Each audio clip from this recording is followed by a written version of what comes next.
Good morning!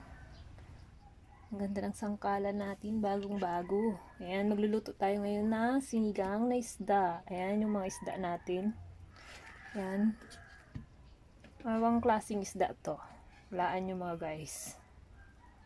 Ayan yung mga isda natin. Ayan, ngayon hiwain natin yung isda. Ayan. Hiwain natin yan ang talim ng kutsilyo natin kahit ang liit-liit lang, oh.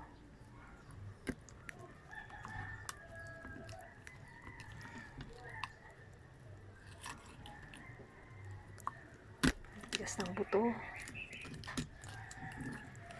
Ayan.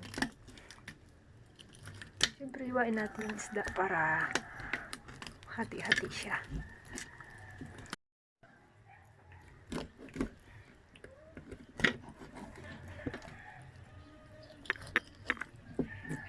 Ayan ba, fresh pa to. Kabagong bili lang kanina.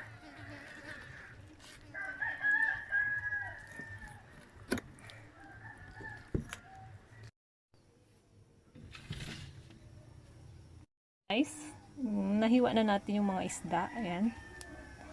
Ayan, hiwa na yung mga isda. Fresh pa siya. Ayan. Yung isda natin. Tapos ito naman guys, yung ating mga pangsahog. Ito yung pang-asim natin. Ayan. Ito yung pang-asim natin. Tinatawag to sa amin na kabuyaw. Ayan, citrus fruit. Ayan, ito, bali ito napiga ko na, na-prepare ko na siya guys. Ayan na yung sabaw. Bali, pigain mo lang siyang ganon.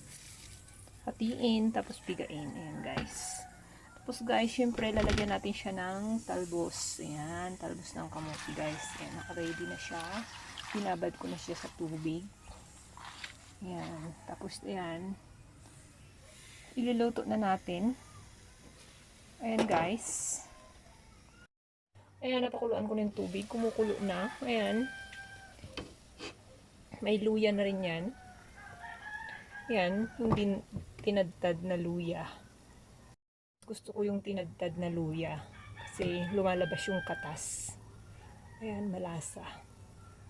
Ayan guys, kulong-kulo na yung tubig natin. Kulong-kulo na yung tubig natin guys. Ayan, ilalagay na natin yung isda. Siyempre, isa-isa. Ayan. Sinigang sa isda. Sinigang na isda. Ayan, sinigang na isda sa talbos ng kamuti. Ayan guys. Ayan, nilagay ko na yung isda. Ayan guys. Ayan. Papakuluin lang natin siya guys. Antayin natin. Ayan, takpan lang natin muna habang inaantay natin. Ayan guys. Kulo na yung ating isda. Kulong-kulo na yung isda natin. Ngayon naman, ilalagay na natin yung guys, kulong-kulo na yung ating isda. Ayan, lalagyan natin ng asin, pampalasa. Dahil naubusan tayo ng patis, kaya asin na lang ang gamitin natin. Ayan guys, kulong-kulo na. Ngayon naman, ilalagay na natin yung talbos ng kamote. Ayan yung talbos ng kamote natin. Ayan, lalagay na natin. Ipatong lang natin siya. Ayan. Punong-puno yung ating kaserola. Lang natin yung mga gulay, mga talbos ng kamote para maluto. Yan, pagluto na yung ating talbos ng kamote, mamaya pwede na natin ilagay yung ating asim. Yung ating, ayan, kulong-kulo na yung ating kamote, luto na. Kailangan guys, lutuin muna natin yung gulay para hindi siya matigas. Ayan, saka natin ilagay ngayon yung ating asim. Ayan. Ayan guys, ready na. Pagkatapos nyan guys, ayan, tapan muna natin, saka natin patayin na yung apoy. Guys, yung ating isda.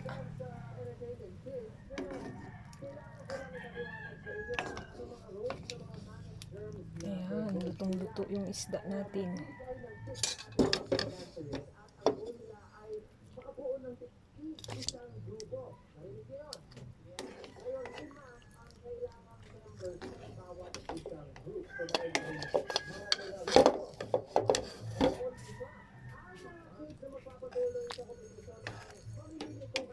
Guys, ready na para kumain. Ito na yung ating sinigang na isda.